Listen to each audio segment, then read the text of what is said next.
Have you ever shit your pants, honey?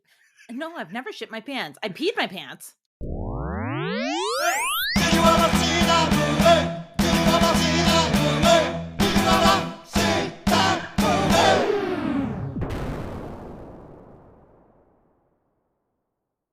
Welcome to Hey, did you ever see that movie? I'm your host, Des, and as always, I'm joined by my lovely co-host, Lynn. Auf Wiedersehen, asshole. Ah, yes. And joining us again, the podcaster with 1,000 potions, Mickey. Also, Fight Club. Female Fight Club. We grease up. Surprise! We beat the shit out of her. What could go wrong? This week, we will be discussing the 2000 comedy romance Bridesmaids, directed by Paul Feig, written by Christine Wiig, and Paul Feig. Just go.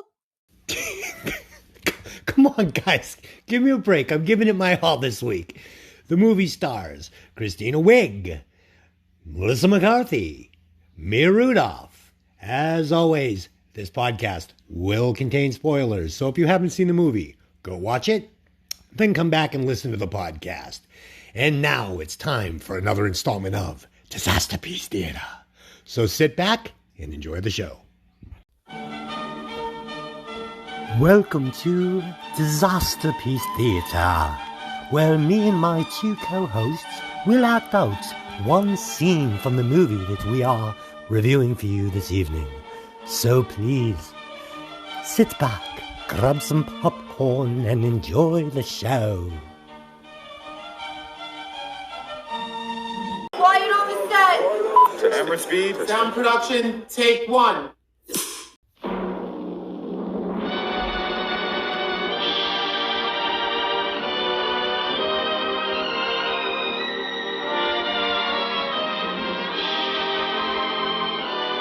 Jackie Gleason, The Honeymooners, with the stars Art Carney, Audrey Meadows, and Joyce Randolph. Hey there, Ralphie boy. I've been thinking. You need to start paying rent. You've been here long enough. The three of us live here. It's not fair for me to be paying half. We split it 3 ways. What do you say? Well, it can't work. He's on a tourist visa.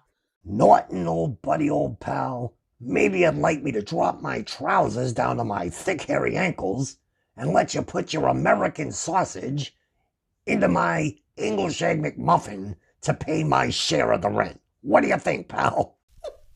I don't even know what you're talking about anymore. You have to leave.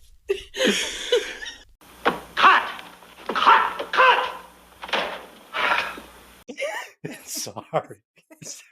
Got excited. Now it's time for Dez's 4-in-1 fun fact facts.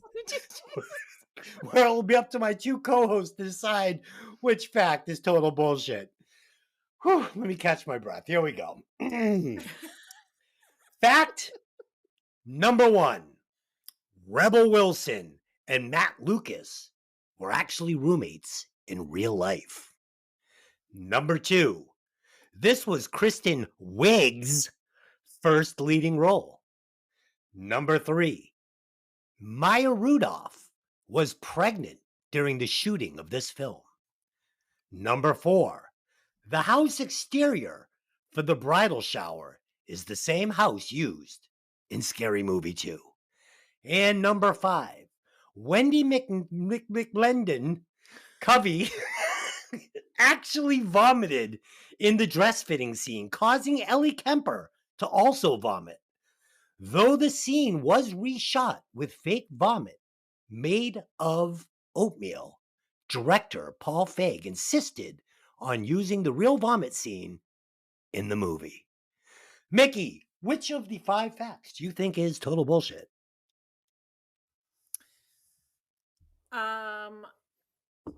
What's total bullshit? This was not Kristen Wiig's first movie role. Okay. And Dylan, which do you think is total bullshit? Number 5, the vomit. Ah, okay. So, Dylan, you got it. that was actually the fake fact. This was, in fact, Kristen Wiig's first leading role. Oh, leading role. Fuck me. uh, with a budget of $32.5 million and a box office gross of $306 million, this was a smash success. Was there a part two? I don't think so. No. I guess part two was probably The Hangover, right? Well, the funny thing is that I was going to say at one point, like, geez, I kind of wish they had made it to Las Vegas because I bet there would have been a whole bunch of shenanigans that could have happened in Vegas. Then I was like, oh, but then it would be The Hangover. So, Right. Yeah, I think that comparison's actually been made. yeah. So you guys have both obviously seen this movie before. Yes. Yes. Yeah, I have too. It's been a long time though. I don't think I've seen it in probably like 2 years, maybe. Yeah. It's been a And, while Tell since you I that, watched it. I actually quote this movie weekly with Tony. I was gonna say from my little opening thing, I was gonna say, "Is there a hungry bear anywhere?" We were crying laughing during that. Now we watched the uncensored, uncut version. Yes. The Yeah. uncensored version. So is that bear scene with the sandwich? Is that in the normal one? It is, but it only gets to where she's chewing the sandwich on his belly. It doesn't go past that to the Okay. scenes that we saw where she's like chewing on his nipples and he's going, "That's too hard. That's too hard." Okay. Okay. Yeah, I thought they were great together in this movie. Much better than they were in The Heat together. I mean, he had a better role, I think. Just, Air Marshal John was fucking great. Yeah. And yeah, like I said, I hadn't seen this in a couple years, and I've probably only seen the movie maybe, I'll say maybe 5 times or something. And I remembered it being very, very funny, and it was very funny, but it was different than I remembered it, and we'll get into it. So go ahead, give us the synopsis. Oh, I don't have a synopsis. Oh, okay. I'll give you a synopsis then. Crazy, deranged woman on the edge of having a spray paint huffing addiction ruins her friend's wedding, potentially. Okay, that works. Okay. Potentially. Yeah, so go ahead. Let's do it. All right, let's get into it. Annie Walker, played by Kristen Wiig, is a single woman in her mid-30s living in Milwaukee, Wisconsin. After her boyfriend left, her bakery failed and she lost her savings. Now she works in a jewelry store selling engagement rings poorly. Although her flaky mother, played by Jill Clayburgh, encourages her to return home, Annie rents a bedroom from a British immigrant, Gil, played by Matt Lucas, and his lazy, overweight sister, Bryn, played by Rebel Wilson. She has a sexual no-strings-attached relationship with the self-absorbed Ted, played by John Hamm, but hopes for something more from him. Only her relationship with Lillian Donovan, played by Maya Rudolph, keeps her sane. So I get a huge kick out of the cameo by Terry Crews here when they're working out in the park. Yes. Yeah. Yeah, it gives me a charge. He's like, it's only $12. We're on a budget. Yeah, I love that guy that plays I don't remember what was his name, Reggie or something. He was funny. So this movie reminded me of another movie, and it's kind of weird. So I remember this movie being like really fun, really funny. I remembered Christine Wiig being Christine. whatever her fucking name is, being funny. But when I watched it this time, it had notes of a movie that I had seen before I think it's called Citizen Ruth. Is that right? I have no idea. I've never seen Citizen Ruth. I don't know. No. It's about some woman that's like a completely fucked up drug addict and her life is just going down the toilet. And this reminded me of that. Like this character is very, very dark. You take the rest of the cast out and replace it with a few more people and tweak the storyline, and this is a very different movie. I mean, honestly, it's kind of a dark comedy. Yeah. You know? Oh, totally. Yeah, You she's know? got some issues. Yeah, big time. She's not a likable character. And her character growth throughout the movie is like zero. I know at the end they're gonna try and like make us like her, but I still don't. We'll get there.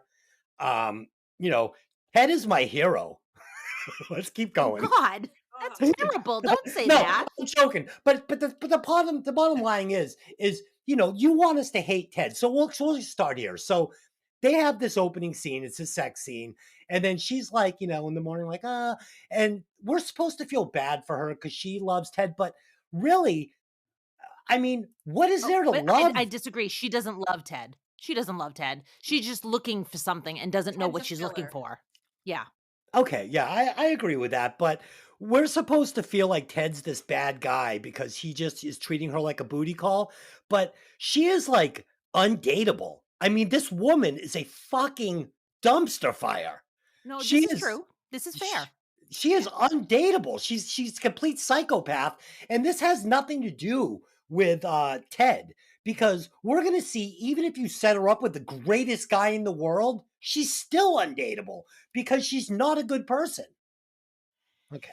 I think I she mean, just has some demons. She's kind of a hot mess, and I think what they I don't even know if they even intended to do it, but she never really healed from all the bullshit that happened with the bakery and the boyfriend and all that stuff. And then yeah, it sounds like she loses the bakery and the boyfriend roughly in the same time. yeah, The bakery doesn't work out because a recession hits. He leaves her, and is left holding a bag of nothing. right. And Yeah, totally. But this character has proved that she's not a good girlfriend. She's not a good booty call. She's not a good friend because she's selfish and she's not ever happy for her friends having good things happening. She's just like this miserable black hole of fucking wow, selfishness. So wow, so who knows why she lost her boyfriend? She probably lost her boyfriend because she's a fucking asshole, and she probably lost her bakery wow. because she has no moral compass and she has no drive to do anything. She's just this lazy moron. Sorry. That's kind of hard. Wow. Yeah, Yeah, I didn't like you're really out of pocket at this point. I It's didn't like like I this didn't poor like the girl has character. well, I understand that, but the girl has been through a lot. You have to understand that there's trauma involved with that, and she's trying to work through it. And unfortunately, nothing in her life is helping her do that. She's making more mistakes, unfortunately. So Right. let's say that And we I'm not get saying she's likable. I'm not trying to say that. I'm just trying to say I don't know if I can blame everything on her just being an asshole, like you're Well, saying. let's say we get 5 minutes with the boyfriend that owned the bakery with her, right? This guy put all his money he had into the world to open this bakery with his girlfriend, right? And then he finds out later that she's like this lazy spray paint huffing maniac. And she's She's been not. cheating. I don't think she She was. she's been cheating on him with Ted. She's And not though. that's why they broke up. And she Stop. I don't know. You're Guys, I making think shit you're up. writing a whole other movie. Okay. Okay. Okay. What are your guys' thoughts on these Can we opening talk scenes? can we talk about Bryn and the tattoo Oh my Oh, god. and the please, bag what? of peas? It's a Mexican drinking worm. And she says, "Put a bag of peas on it," and she opens up the bag of peas, and as they're talking behind, you just hear the peas hitting the floor. So what's great about this character is she wasn't even supposed to this character wasn't supposed to exist. So um originally it was supposed to be Annie living with just the guy. Mhm. But what's her name? They're Rebel Wilson. Rebel Wilson actually went in. She wanted the part of Megan, but didn't get it. They gave it to Melissa McCarthy. But they liked Rebel so much, they wrote this character in for her so she could be in the movie. And thank God they did, because Yeah. it's a great character. It's Yes. fucking phenomenal. And John Hamm didn't take a credit in the movie. You'll notice he's not mentioned anywhere because he thought it might hurt the movie. So for whatever reason, there's no mention of John Hamm being in this movie. That's interesting. Yeah, and I thought he was great. I mean, Yeah, he's funny. yeah, he's a straight shooter. Cheeseball well. Oh yeah. Yes. Yeah. Um, The I don't want to seem like an asshole, but I really want you to leave. It's like, whoa. okay, so I mean, he's being honest. Let's give him that. He's being yes. honest. But So, oof. from a woman's perspective, have either of you had a hookup and then in the morning you just want to disappear? Like whether you're at their house, But I guess this question would more be if they were at your house. So Yes. this guy or girl in my case shows up at your house. You hook up and you're like, maybe it wasn't a great idea to do, but you did. And then like the sun comes up and you're like, fuck, I want this person to go away and never come back. Have you ever been in that position? And how absurd was the excuse you gave to get them out? I don't know if I don't know if they've actually been at my house. I've been at other houses when I'm like, I gotta go. Like, Yeah.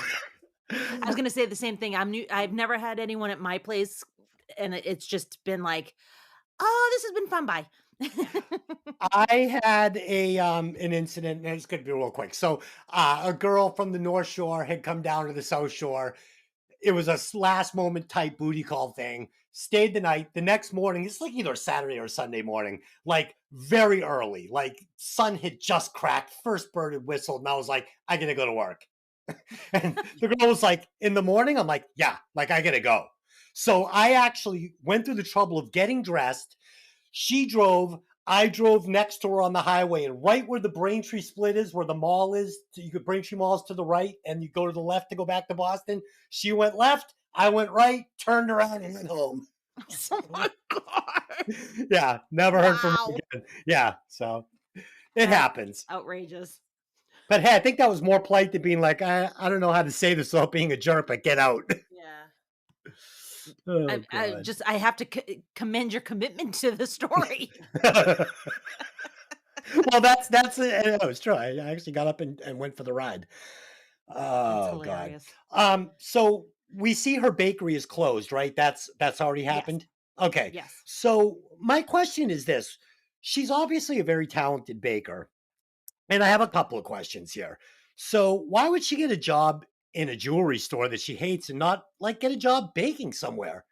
That would be my Because first baking question. breaks her heart and she doesn't want to do it.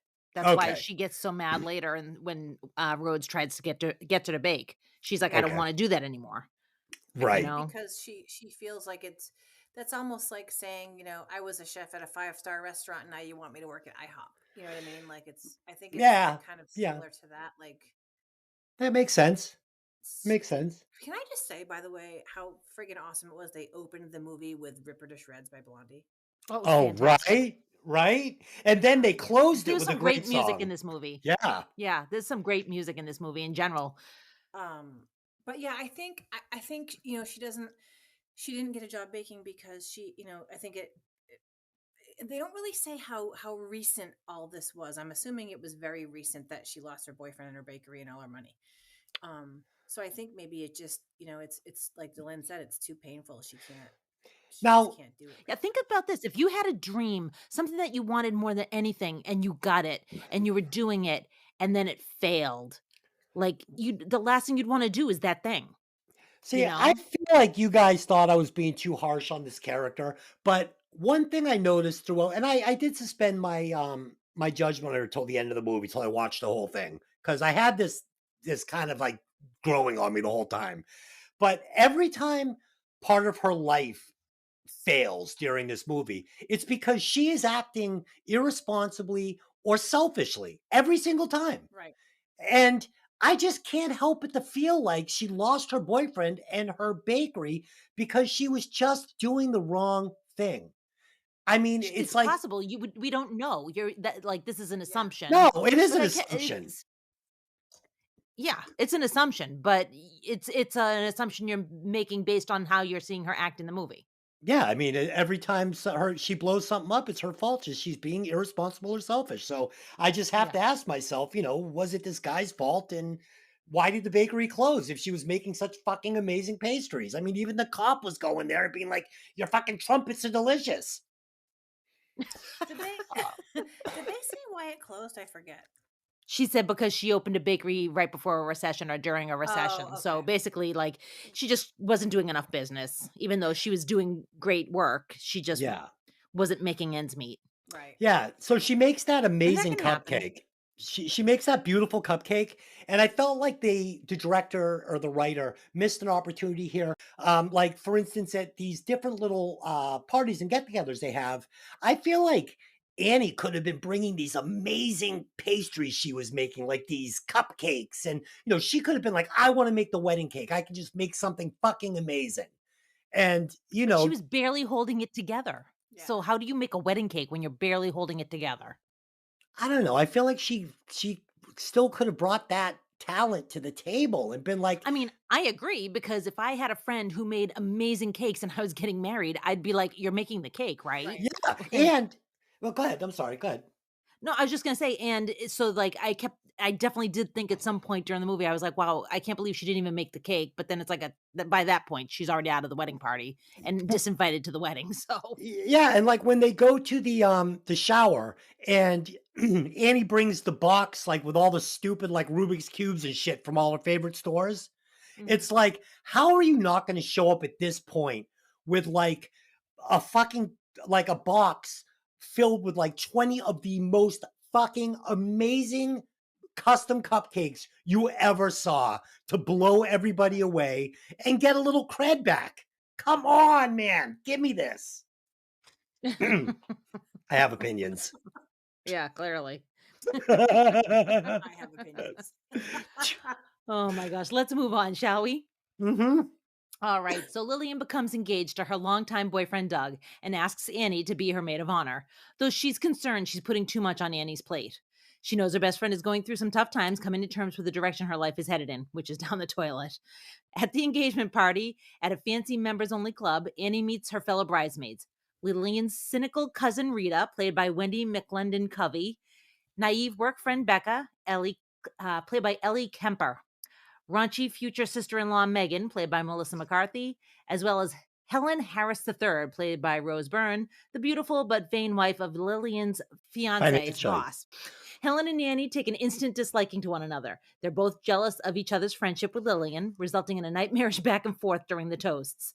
Lillian sees the animosity and encourages them to spend some time together. On the way home, Annie is pulled over by Officer Rhodes, played by Chris Dowd, who admonishes her to get her taillights fixed while letting her off with just a warning.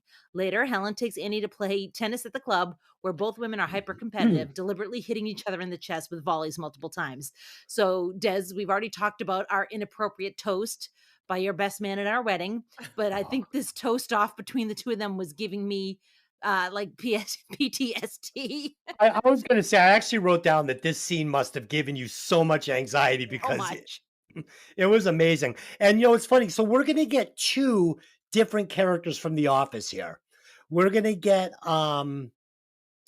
Becca, who plays the secretary in The Office, and then what's her face's husband, the bitch Helen's. again. Helen. Why don't I have Helen written down here? I don't know. So Helen's husband is the corporate boss in The Office. So yeah, I thought that was interesting. I don't know what their connection I was. think he was also in. I think I only got a quick look at him. I think the guy that played Helen's husband was also in Hostel. Oh, I don't know. I did don't see know it. if I've ever seen it. I did see Hostel. Which character, Mickey? He was one of the guys that paid. Yes. Yeah. You know what I'm talking about? Yep, you're absolutely right. He definitely was. He was wearing like the big black Yeah. yeah, okay, yeah, it's him. Yep. that was a funny movie. I mean, it's torture porn, which is not really my thing, but Definitely not my thing. but it was so goofy. It was funny. Well, like it was a really cool concept. Yeah. Yeah. I liked it. I liked it. I liked the escape. I liked the Chinese girl with her eye hanging out. It was pretty good. It was pretty good. Shit. So go ahead. Let's take it from this scene. Did we meet her mom yet? We met her mom, right? Yes, we've met her mom. Okay. So some great lines here. So her mom's addicted to going to AA meetings, even though she's not an alcoholic. and she's sharing some stories from the meeting, and of course it's anonymous, but she's giving like full names. Yeah, she's like, Lloyd Wilson said, and she's like, Mom, anonymous. So she says, she goes like, whatever his name is, like, Joe Jackson, he said he started blowjobbing to get crack. Blowjobbing. And then Annie tells her that, that her friend's getting married, blah, blah, blah. And she goes, yeah, she probably goes home beaver first. No. That's her talking about her husband. So Annie's dad's new wife. Oh, okay, okay. She goes in Beaver first. She greets him beaver first. The mother was great. She's freaking drawing pictures of Rick Springfield and stuff. I love this character. I thought it was great. Yeah, Mom, I told you can't be going these meetings. You're not even alcoholic. Just because I've never had a drink. Freaking I also amazing. love when they go to play tennis and you meet Helen's stepchildren, and they're like, "Fuck you, Helen." I'm like, "What?" Totally. Oh my god! And I've seen better tennis played in tampon commercials. So good. At the engagement party when she's like, "Glad he's single because I'm gonna climb that like a tree." Oh yeah. Everybody there, everybody she stands next to. Is this your man? No. You want to go for a walk later? I can't. I can't. I love it. Um, yeah. So this movie, a thing about this movie that kind of reminded me of Dumb and Dumber. Same thing. Annie, for me, I didn't really love the character, and I didn't really love the performance by whatever her fucking name Kristen. is, Kristen Wiig. I thought it was pretty good, but it wasn't. Again, it was kind of like Harry. It wasn't completely flushed out. Like Helen was hateable, but she was fucking really good. It was like I loved the character. Annie was slipping in and out for me. She had great moments, like when she was doing the little Hitler thing on the plane. But then she had moments. Then she had moments that I didn't like when she was like, "If I was drunk, could I do this?" It was like, "Oh, come on, this is so hack. I don't like it." So she was slipping in and out of my graces during this movie. Whatever, Yeah. stove. I kind of forgot that she was so annoying.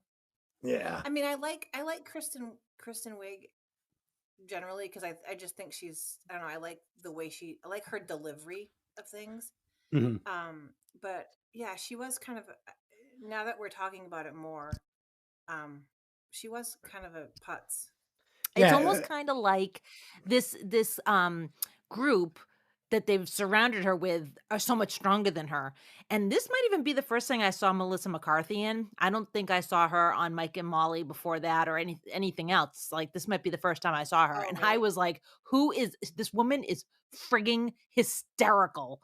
Yeah. Like she kills me. The physical comedy Oh my Yes. is in this role specifically, the physical comedy is so subtle but hysterical, and she just pushes it. She's You amazing. know? She's amazing. And I loved her in This Is 40. Yeah. Yeah. Did I see that? Absolutely. Oh, This Is 40. Good movie. I enjoyed that. Me too. I'll tell you what Melissa McCarthy one I love is the Identity Theft Yeah. with Jason Bateman. Yeah. That's Really very good. funny. Very funny. What was She's her name in ridiculous that? it. Her name was I don't remember. oh, it's so funny. Oh, but what was his name? Jason Bateman's name in that? I don't 'Cause remember, but it wasn't Sandy something that something. was it? Sandy. Yeah, Sandy. Sandy, Because it was a yes. guy's and a girl's name. I love that. I Oh, thought that was funny. Sandy. Yeah. Yeah, you hit the nail on the head though. They surrounded her with all of these actresses, and it was funny because Dylan and I were saying, this $306 million box office gross, and really none of these actors had really broken out yet. So this is a cast of like really great actresses and actors that were relatively unknown at the time. And I think that it got this $306 million box office from word of mouth, just from people going to the movie and being like, fuck, you got to go see this. It's fucking hilarious. Yeah. Well, and it is so good. And I'm sorry. To me, Melissa McCarthy made the movie. Oh, yeah, she was good. Yeah. The little touches too. The thing she wears on her wrist, the necklace that she's always wearing, just something about it, like the Kangol hat that she's wearing on the plane. It's funny. It's funny about this character. So, she wanted to make this character exactly Guy Fieri. Exactly. Like she wanted the white spiky hair. She wanted to wear the sunglasses on the back of her head, the bowling suits, the tattoos. Like she wanted to go full Guy Fieri. And they wouldn't let her. They said, "No, we can't do that. It's over the top."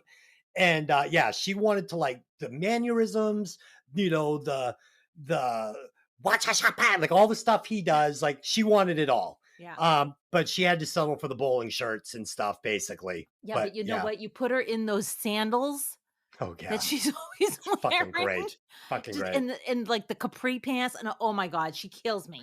Oh yeah, and her comedic delivery in this, like some of the even the physical stuff, like on the plane where she puts her fucking leg up on the door and stuff. Oh my I mean, god. I'll just walk up to him out of the blue and go, "You feel that? You see that heat? Undercarriage?" Like he'll literally be in his office just working on something, and I'll go and I'll throw my leg up on the desk. That's awesome. And he says no, and I mean it. No, dear. Why tolerate your mania? Oh, poor Air Marshal Tony. Oh god. Man. Yeah, All so right. yeah, but that's you're right though. That I think that's a big part of it. You've got all these actors and actresses that are just, they're nailing their parts, and I just feel like the Annie character wasn't quite locked in, Yeah. if you will. I mean, Rita is hysterical. Hysterical. With the I with the love how they sons. all interacted. Yes. Yeah.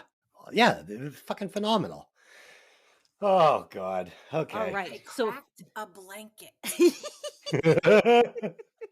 there's semen on everything.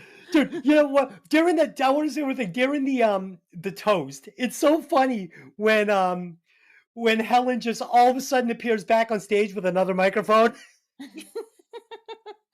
I legitimately was looking away because I had so much like cringe going on during that scene. I was looking away. I couldn't even look at the screen.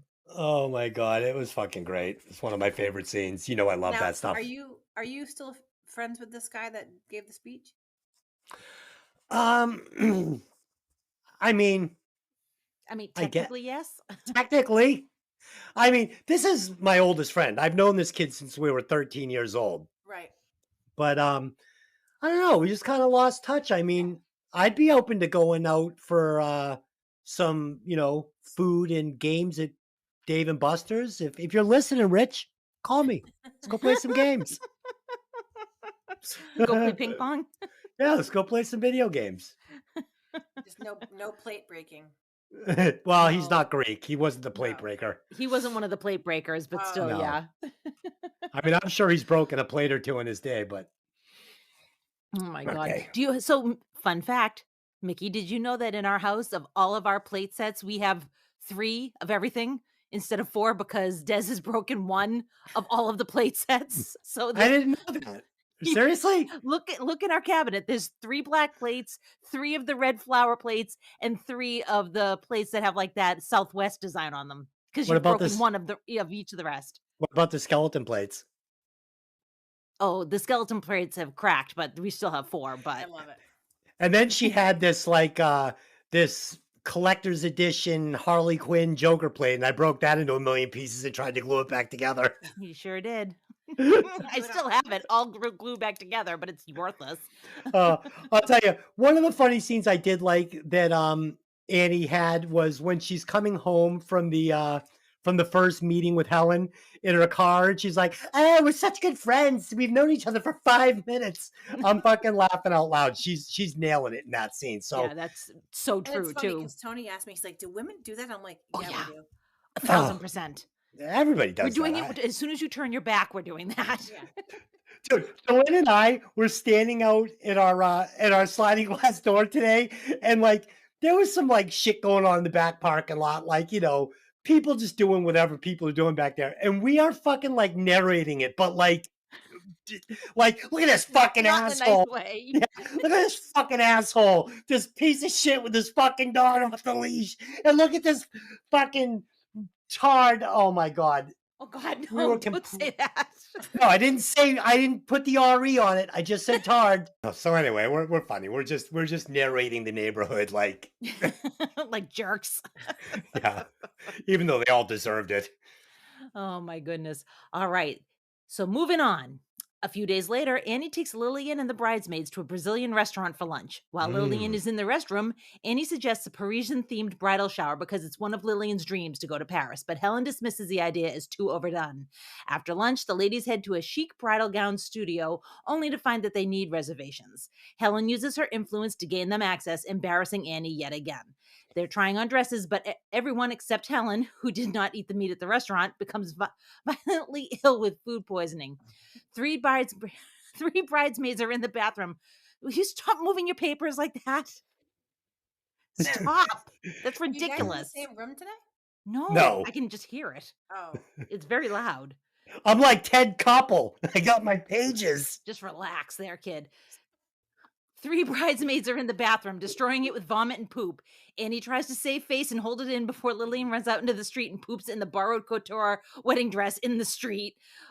With no one to veto her, Helen orders everyone the bridesmaid's dress that she liked best all along. So, Mickey, this is an absolutely classic scene. And when Rita says she needs to get off the white carpet, you know what's coming. Oh my God, I was dying only because I've been there. And like when she's like, "Look away!" I was like, it's coming out of me like lava. I was literally. I'm not going to tell the story on the pod. Okay. Well, she's thinking about it. Well, honestly, because I'm pretty transparent and I don't give a shit anymore. When we were driving up from Florida to New York when we were moving a couple years ago, I have weird food sensitivities. Like I don't have food allergies, but every once in a while, like I'll eat something 10 times and on the 11th time it'll bother me. For no reason, and I don't even know what I ate, but I don't know if it was like the stress of the drive and no sleep and whatever. But we were in like I can't believe I'm telling this story. We were in like West Virginia, and we had stopped at like a McDonald's or something, which we don't normally eat, but it was there, and I'm like, okay, let's just get whatever. So we were in 2 different cars too. So we're eating, and then we're like eating on the side of the road. So then we get back on the road, and I'm talking to and we have walkie-talkies because it's easier when you're driving a long distance if you're not in the same car to have walkie-talkies versus trying to call on the cell phone. Right. I already love this story. She's gonna shit her pants on a walkie-talkie. I'll be like, Tony, I need to, get some gas. Okay, right? So I'm on the phone with my girlfriend. And I'm literally like, oh my God, Tracy, I gotta go. And she's like, okay. I'm like, I gotta call you back. So I hang up the phone and I get on the walkie-talkie. I go, Tony, and he comes back and he says, I'm gonna need to get gas. And I said, we need to get off now. I need to find a bathroom now. And like all I could do was like empathize. Try to breathe with Maya Rudolph when she's like, "Oh my God, it's happening! So we're like in the car. So he's like, "Okay," and he's like, "All right, this should be an exit." I'm like, "You don't understand. We need a bathroom." He's like, "Okay." I said, "I'm getting off the next exit." So we get off the next exit, pull into like it was like a gas station, convenience store, or whatever. And I had to get gas as well. So I go to pull up to the gas pump and there's a car with these 2 women. And honestly, I think they were Spanish hookers. Oh God. Oh my God. One of them was in a mini dress, pumping gas. The other one is literally standing next to the gas pump on her cell phone, smoking a cigarette. And I looked and I'm sitting there and I'm like, oh my God. And I'm like, I got to get away from this bitch in case she blows up the thing. So I'm like, oh my God. So I'm like, and I go pull over the car where Tony's parked, and he comes over and he goes, all right, go. I go, I can't. And he said, what do you mean you can't? I said, I can't move right now. And he said, what do you mean, honey? I'm like, I just, and I felt like look away. I was like, just go. So just don't look at me. I literally could not move. And so I had to wait a minute until I could gather myself to sprint into the building. By this time it was already kind of too late, but I had to just get in there anyway. Right. Key. So I'm literally like, okay, I'm going. And he goes, okay. And then as I'm running, I hear him say, "You have something on your pants." No, stop it. I'm running in, and I look over as I'm running, and only one of the Spanish hookers is out there. Oh, And I'm like, God. where'd the other one go? And I push open the bathroom door, and it's like got 3 stalls in it, and she's standing in the middle of the room, like on her phone, and I go, "Move!" Jump. And I just ran into the. It was so horrible. It was awful. It was awful, awful, awful. I had to put my sweatshirt down on my seat. Oh, no. It was awful. And so, Oh, God. it's a funny story now, but at the time, I was like, "Oh my God!" So we joke about it all the time. Like I shit my pants in West Virginia. Like I went to West Virginia and all I got was this shitty seat. This is a tough one to tell, but I'll tell it. So I was painting this house in Bridgewater, doing the exterior. Oh, God, I just this told the is world. And they told wouldn't. the world that I shit my pants in West Virginia, so you can tell this story. They wouldn't. So I had no access to a bathroom here, but they had this big backyard, right? Like with a pool. And then there was this fence that went around it. And then there was like a gated fence at the back of the yard that went out into the woods. So I got there in the morning and it was the same thing as you. Like I was in my truck. I'm like, oh my God. Like I'm sitting on like a water bottle. Like I've got it between, because like I need some pressure against my butt. All right. I'm like, I am going to shit my pants, period.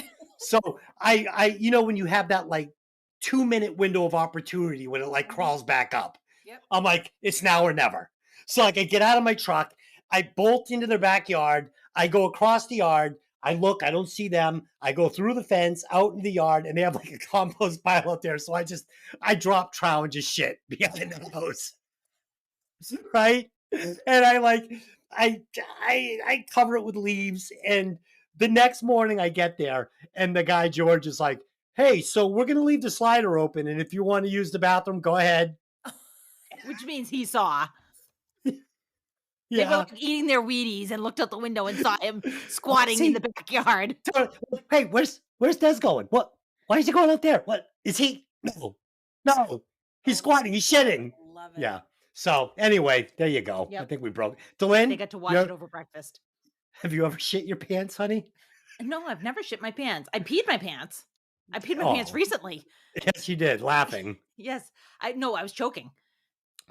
Have you ever shit anybody else's pants? No, I I Okay. shit not. my pants on a Velocicoaster last year. Let's hear it. I literally took a bite of chicken sandwich and I had to pee and I started choking on it and I ended up peeing my pants because I was choking and coughing and had to pee. So, Do yep. you remember when we went to get my Fender Strat set up in Boston and I had to shit? Remember that time? Yes, I do. It was something. All right, enough shitting the pants. Yes, enough. Let's move on. Okay. We literally didn't talk about the scene at all, but can we talk about the Jordan almonds and the cracking noise as she's chewing the Jordan almond? Awesome. Dude, I love the name too. Whitney. Is that you, Whitney? Oh God. Helen Whitney. Oh God. I just love the face she made when she took the one almond and chewed it, and you could tell like she was gonna just gag. She was gagging, and she that was such a good scene. Yeah, I the wish acting was top notch in that particular scene. Like the slow push of the almond between her lips. It's like, ugh. I wish she had projectile vomited into Helen's face. I think they missed an opportunity there. Yeah, true enough. I thought that the makeup, like making these women look sick and sweaty, what a great job. Like they all legit looked like they were super sick. Yeah. Yep. Yeah. Like legitimately Becca's face when she gags, her face is gray. It's so gray. It's so good. And Legitimately. the sweat on Annie's chest, like the dress, it looks so legit, man. Like I was buying it. At the beginning when Melissa McCarthy, she's going, No, when she jumps over the couch, Excuse me. I don't know which end that came out of. When she jumps over the couch and flops face first into the couch, I'm Yeah. fucking laughing. Yeah. So when they're at the Brazilian restaurant and Annie's talking about Paris, and you see Helen makes a look. I think at that moment she is saying, I'm stealing this idea because she kind of looks at it like, oh, inside information. And then she poo poos the idea. Yes. Right, because Yeah. she wanted it to seem like it was her idea. Correct. Correct. She was kind of a Absolutely. douche. She was a Yeah. douche. I mean, but she owned it later, so I'll give her credit Yeah. for that. Yeah, she did. I feel like she owned it more than Annie did. I Agreed. agree. I agree. Helen, Helen, why is she so bad? Just because Annie's a freaking whacked out lunatic with no money? Helen's a No, I nice mean, lady.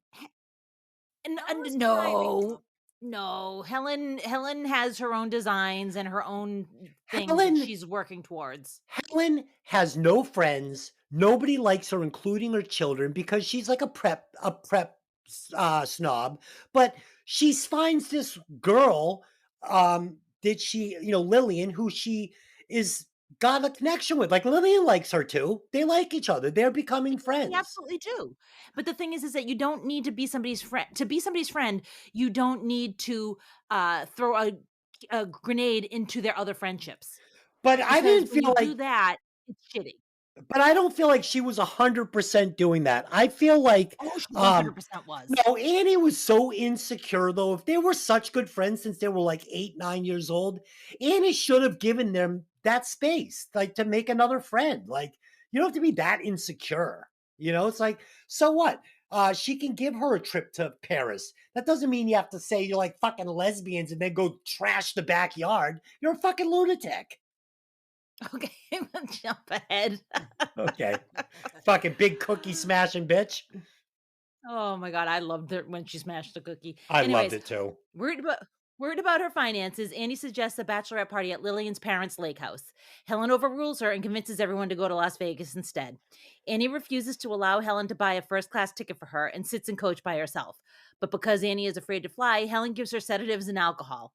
This makes Annie inebriated and paranoid. She continuously tries to sneak up to first class. After being sent back to her seat, she hallucinates a colonial woman churning butter on the wing.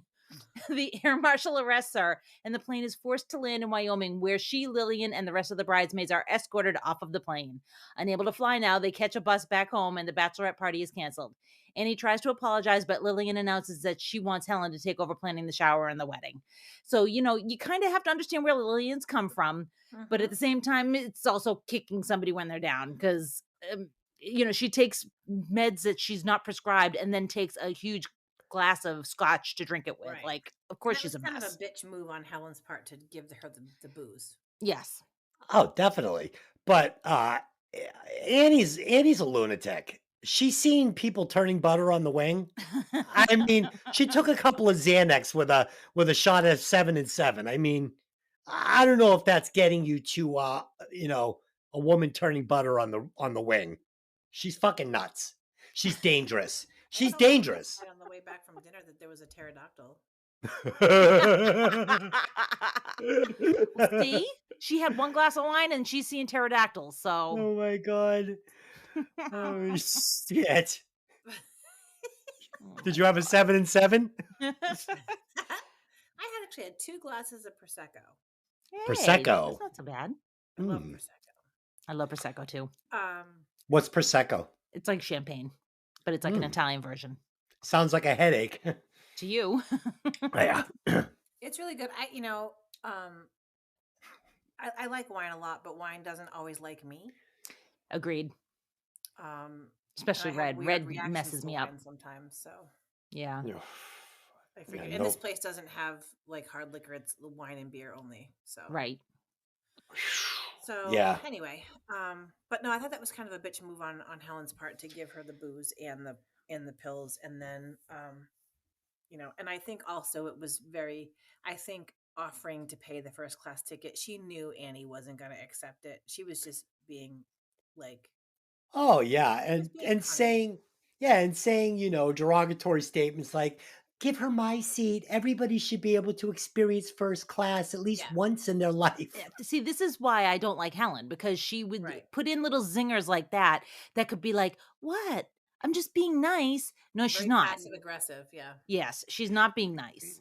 But Annie was being plenty passive aggressive since the very first meeting as well. Passive aggressive, and he was being straight up aggressive. Exactly. So, Annie was not innocent in this feud by any means. No. She was just outgunned by Helen, period. Yeah. Helen had the money to push it. Yeah, sure. I think They're all in it. honestly, it started at that engagement party when they gave the toast. Because to be fair, I mean, Helen gave a great toast. Yeah. And Annie went up there and half-assed it like she fucking half-asses everything because she's totally selfish and she's self-absorbed. So she really had nothing nice to say about Lillian or their friendship. And then Helen went up there and gave a fucking heartfelt little speech. And Annie said, fuck. And instead of going up there and talking from the heart, and she went up there and tried to fucking, she just sucks. Fuck her. This woman is just, ugh. And this guy, and I want to say something funny. So the cop was supposed to be American, but they liked his accent so much. They said, let's go with it. Keep the accent. We like it. This is a great character. This is a great guy. And he deserves better than Helen. Annie. He deserves better than Annie. And, we're supposed to hate Ted when Ted, one nights Annie and then says, beat it. But when Annie does the same thing to Rhodes, it's fine. No, she's an asshole. It's not fine. It's an asshole move. Yeah. I mean, she's clearly it's her trauma making her behave that way, but still, it's an asshole move. Her and Ted deserve each other. Oh boy. So Annie is depressed and runs into Officer Rhodes again and tells him all about the wreck of a trip. They have drinks and end up back at his place. After spending the night together, Nathan buys baking supplies so Annie and he can bake something together, trying to be supportive of her and get her back into something she loves. Annie responds negatively and leaves. At her apartment, Gil and Bryn tell her she has to move out. With nowhere else to go, she moves back in with her mother. And, she says that this is the bottom. And I got to be honest with you, I think she's got further to go. Yeah. I think she's got further to go as well. I'd like to see part 2 of this movie where she, where poor Rhodes gets saddled with this lunatic. And, she starts taking the squad car out while he's sleeping at night and pulling people over. He loses his job, starts drinking, and, whatever. And then, I was married to a cop and he lost his job and feels sorry for me. Fuck. Oh, boy. Yeah, poor Rhodes. God. I love when they were reading her diary. She's like, it was just a handwritten book that was very sad. Sad handwritten book. Now, we are to believe, because we watched the unrated version and they're in a bathtub together shaving each other.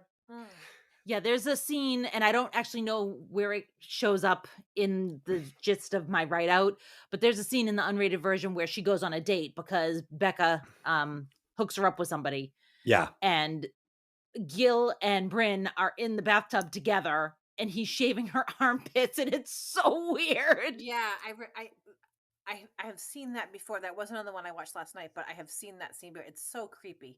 So they're lovers. They're lovers, yes? That's the inference. Okay. Yeah. I love this. I love these two. I just do. I mean, I don't know.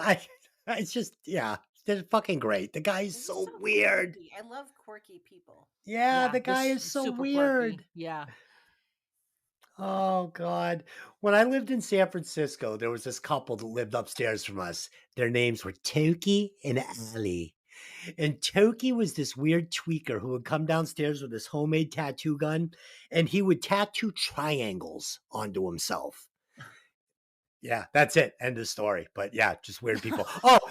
Okay. So one more quick story. So this guy moved into the building, and his name was T, and he was a bike messenger, and he looked wicked cool, like Sebastian Bach. He was super cool, right? So I met him. And he's like, yeah, man, I just moved into the building. I'm a bartender in town. I play guitar. We should get together and jam. I'm like, oh, definitely, dude. So he says, I say, come up when you get off your shift and we'll play. Bring your guitar. Sounds good. So get a knock on the door. I open the door and there's this chick standing at my door hot as hell, wearing a brown suede tassel outfit miniskirt with high heels and a guitar in her hand. And he says, "What's up, man? I'm Tamra. Let's jam." Okay. Log it. And you did. Yeah, we jammed. And we jammed. He was a good guitar player. Okay. Yeah. Absolutely. All Interesting right. story. Okay. So Annie attends Lillian's bridal shower that's being held at Helen's house. It's an elaborate version of Annie's Parisian theme. To add insult to injury, she then upstages Annie's heartfelt handmade shower gift by giving Lillian a trip to Paris to be fitted for her wedding gown by one of the world's top designers, who she also had hooked Lillian up with to begin with. By the way, I'm sorry to interrupt you, but that was a bitch thing to do because she's like, "Oh, I just got you a card." Yeah. Oh, you should see your face. You're so surprised. It's like, I thought that was very sweet of Helen. She's going to take this girl to Paris. It was the way she went about it. A dream come true. Two birds with one stone. I'm going to give this woman her dream vacation before her wedding and fuck Annie. Yeah. Oh boy. All right. So Rage takes over Annie and she throws an epic temper tantrum and gets kicked out of the shower. Lillian tells her to not come to the wedding either. And I got to be honest with you, like I said earlier, when she punches a giant cookie, I died. I thought that was hysterical. That was good. Epic epic temper tantrum. This is a fucking horror movie at this point. Okay? This is a horror movie. She went fucking nuts. She's saying, "Fuck you. What are you, fucking lesbians?" She's in the yard putting dirt in the chocolate fountain. She loses her mind. She goes berserk. That's sacrilegious. Yeah. That's the end of the friendship forever. Period. Nothing. You're never coming back from that. I don't even want to know you anymore. Right? Yeah, I got to be honest with you. If I had a friend that did that at my party, I think I'd be second guessing. Second guessing? Imagine you invite Mickey down to your engagement party and she says, "What are you, fucking lesbians?" and then trashes the buffet. No. There's no calling you up later like, "Yeah, I was a little taken back by the present she gave you, but we can get past this, right?" No. This lady is a monster. Annie's a monster. I mean, come on. I would never trash a chocolate fountain. No. Right? Yeah, I mean, right away. That's a crime against chocolate. Yeah, I dip the cookie in the chocolate. Oh God. Oh Yeah. my God. Yeah. Yeah, it's quite the scene. Quite the scene. Yeah. And the puppies, though, that does crack me up. Especially Hilarious. with how many Melissa McCarthy takes. 9. She takes 9 of them. I might have overcommitted to the dogs. 6. 6 felt right. I could take care of 6. That's so funny. Oh God. But I really do like the pep talk that she gave Annie, like that you're being an idiot and you have no idea of the blessings that you do have. Yeah. Absolutely. But I see no growth.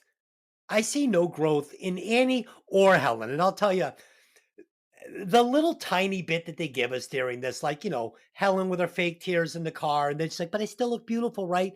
She's so full of shit. And then Annie, the same thing. It's like, you're not going to spend an hour and 20 minutes of an hour and a half movie showing me this fucking lunatic.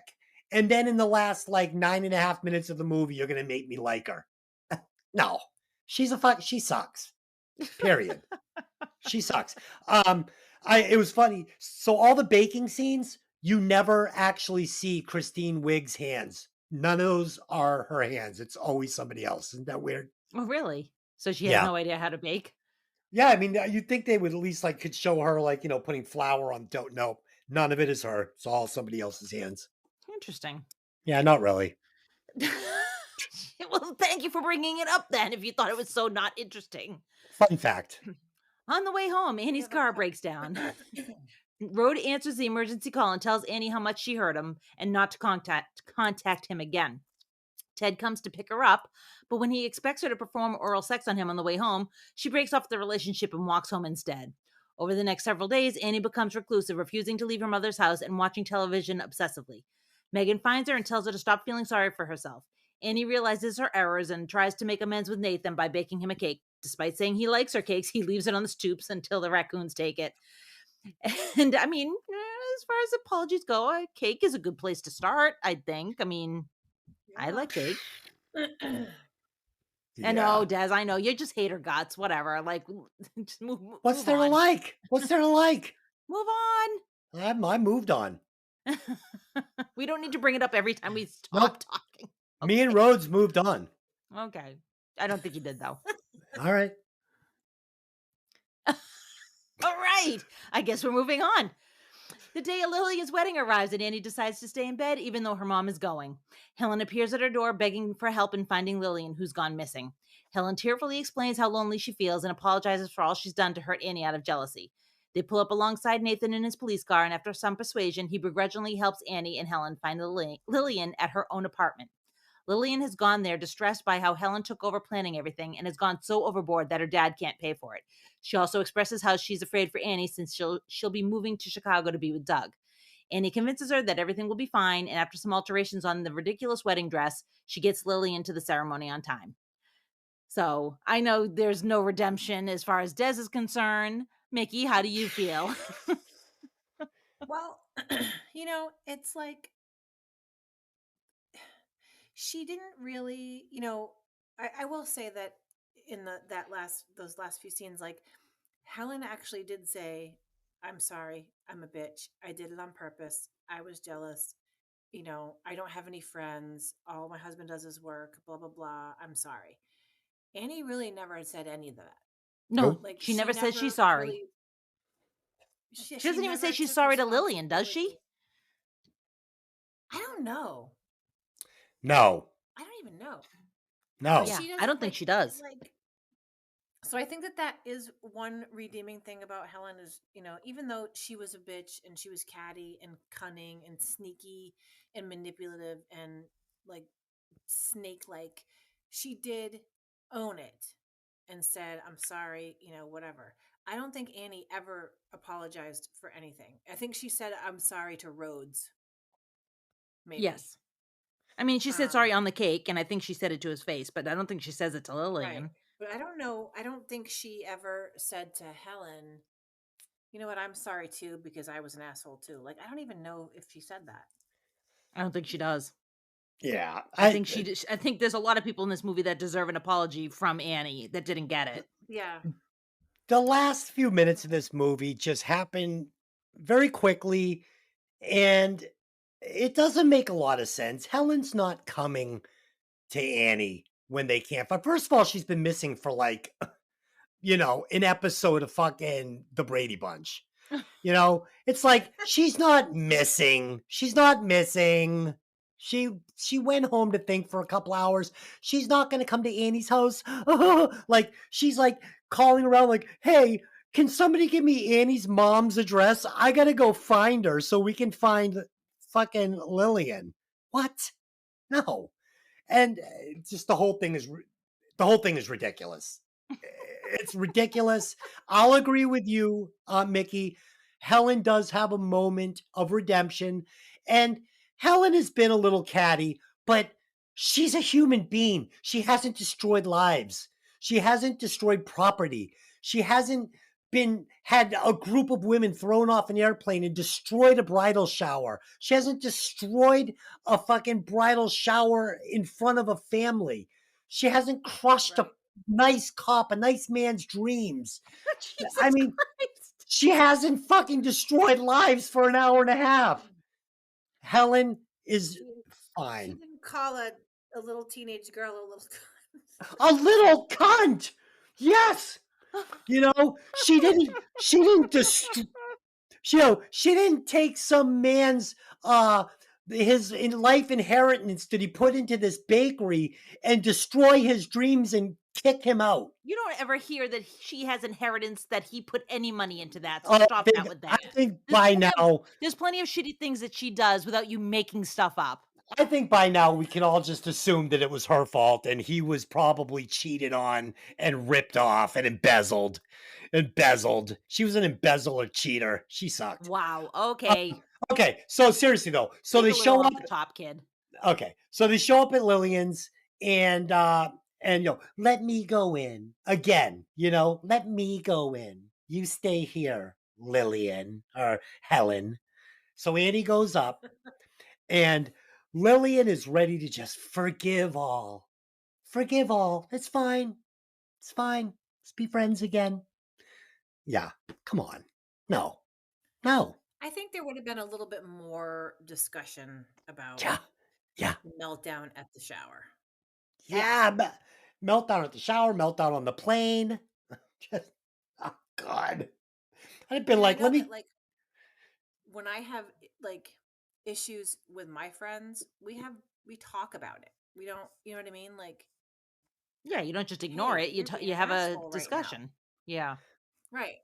And it wasn't like, oh, I was just jealous. Well, Yeah. fuck. You know what I mean? Yeah, and when you're having these discussions, it's because I don't know, like they didn't leave, they left 5% less than you did as a tip when you guys went out to dinner.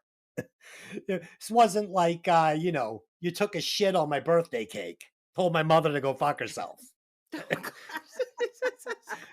There's no coming back from this. This conversation isn't happening. She's going, Helen, I'm going to call a mental hospital and the police. And if you don't get out of my apartment right now, you're nuts. Go away. Okay. Well, and honestly, too, like if I was Annie, I don't know if I would have been able to show my face at that No. wedding.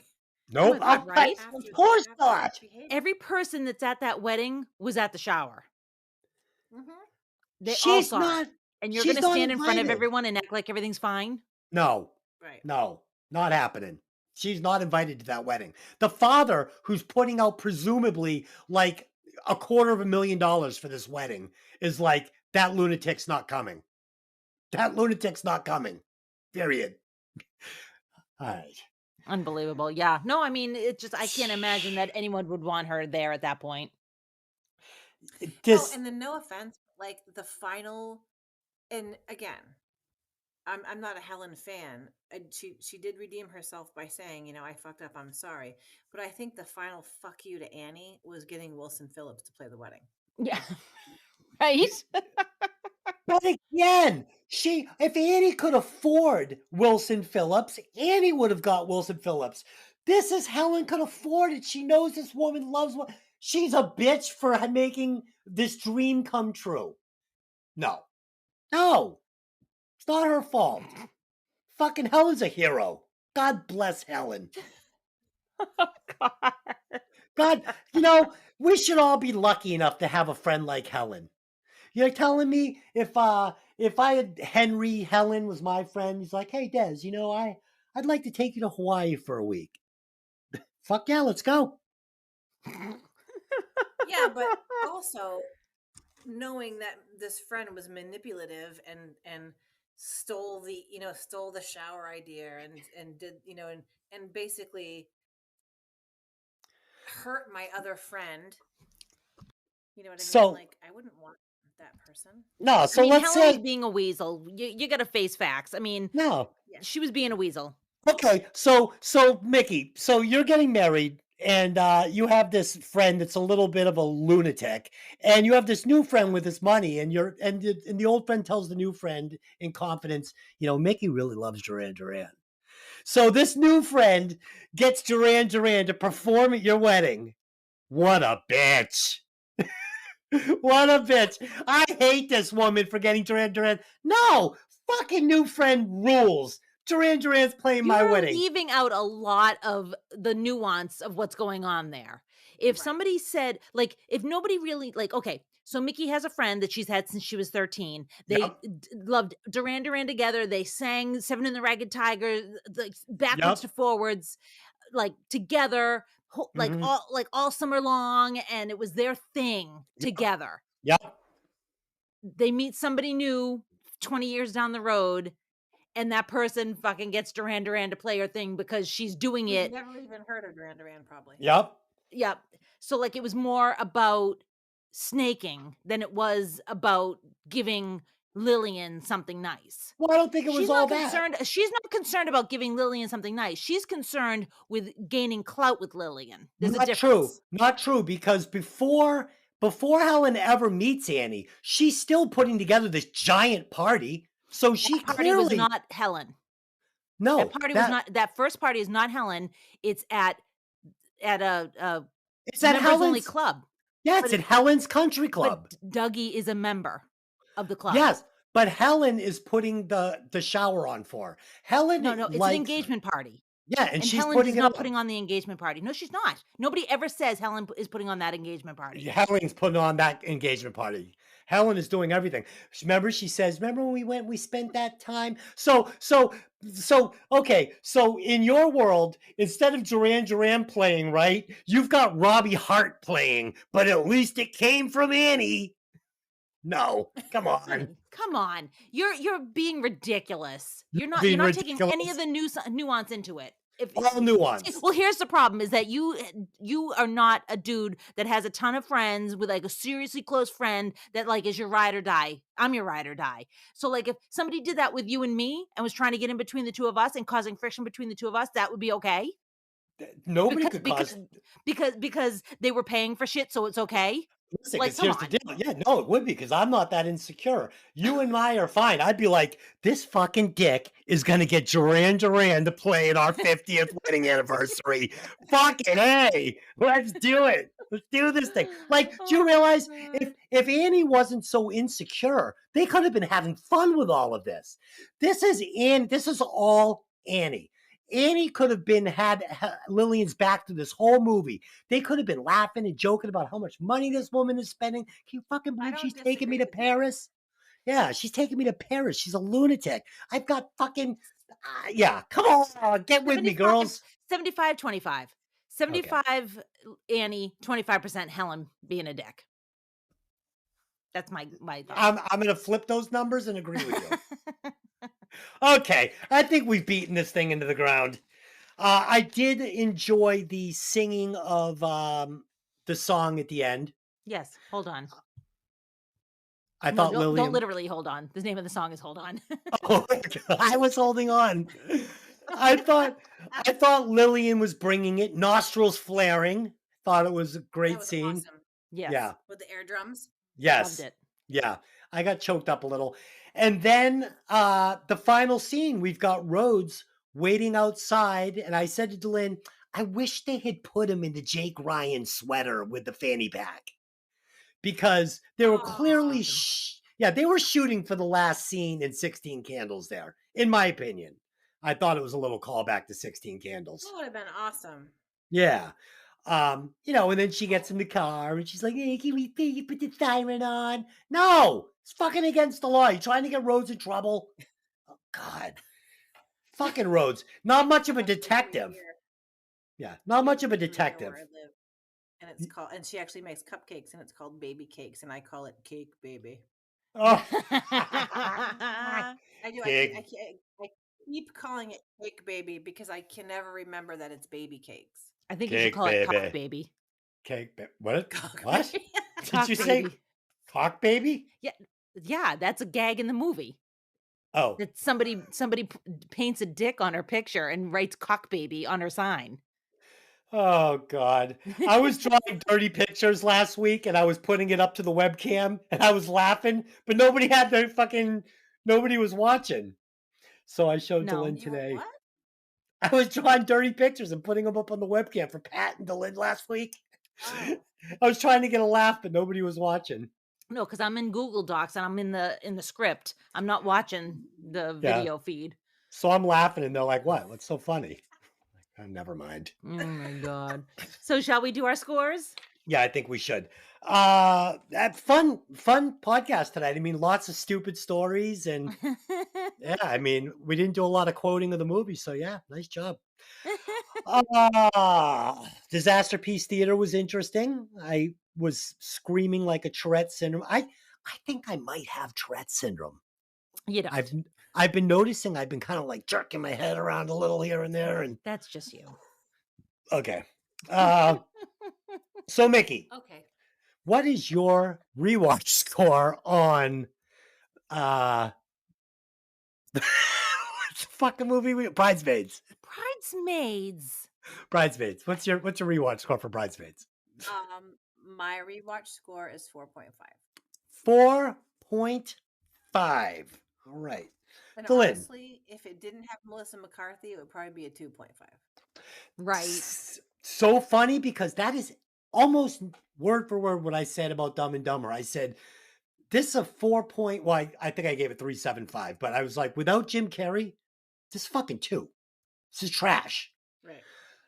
Dylan, what is your rewatch score? I have to agree with Mickey. I'm going to give it a 4, but if you took Melissa McCarthy out of this movie, it's a 2. So, Right.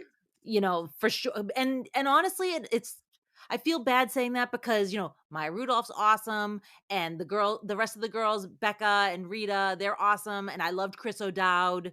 And, honestly, it's a great cast, but definitely Annie makes it kind of a tough watch because she is such a train wreck and you can see her not getting out of her own way constantly. And it can get a little grating after a while.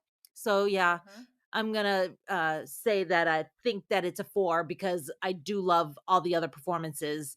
And just unfortunately, Kristen Wiig left me a little, especially on this like rewatch and paying close attention. She left me a little on the colder side just because I was just like, this is a lot. This is a lot, and if I knew a person like this would make me very uncomfortable. Well, Yeah. I have known people like that, and it does it. It's like it's almost like they're like dementors, and they suck out your soul because Yes, it's like a psychic vampire. Yeah. Yeah. So what's your number, honey? So yeah, this movie was read it from your heart. Just give us the number. It was very funny. It was a 3.75 for me. It was a very dark comedy, and I didn't really care for the story between Rhodes and Annie. I didn't think it really needed to be in the movie, to be honest with you. And for that reason, it was a 3.75. I thought there were some really, really funny scenes. The bridal shower scene, the dress fitting scene, there was some really great stuff in here. So yeah, super funny. Melissa McCarthy, banging, 3.75. If you haven't seen this movie, go see it. It's a great movie. 4.5 plus 4 plus 3.75. We're going to give this movie a 4.25 rewatches for Bridesmaids. Great movie. Okay, so it's me moving my papers around like Ted Gumble. Next week, I don't know. Brian Gumble? Hot mess. Brian Gumble or Ted Brian Koppel? Gumble or Ted Koppel. Don Lemon? More like Jerry Springer. Rest in peace. From the dead. Next week, we will be back with Pat, where we will be reviewing Lethal Weapon 4. And after that, we'll be back with Tony to do Big Trouble in Little China. And then finally, we will be getting to Boondock Saints, which Mickey has been wanting to do for quite some time. So we'll be looking forward to going back to Boston. Are you a knock? We'll find out. Dylan, Are you a knock? Are you a knock? What did I say? Tell the listeners where they can find the show. You can find us on Facebook at Hey Did You Ever See That Movie? You can find us on Twitter at Hey Did You Ever See That Movie? You can find us on Instagram at Hey Did You Ever See That Movie? And if you want to send us an email, we are at Hey Did You Ever See That Movie at gmail.com. All right. So go ahead and find us. Leave any feedback you might have. If there's a movie you want to see and it's something we want to watch, perhaps we'll review it for you. So until next time, like always, I love watching movies from opposite sides of the house with you, Dylan, and then reviewing them. Absolutely. And Mickey, don't text me later and ask me to edit out the story of you shitting your pants in Virginia, because I am not going to do it. That is going out to the world. I only have one question for you, and that is, hey, have you ever shit your pants? See you later.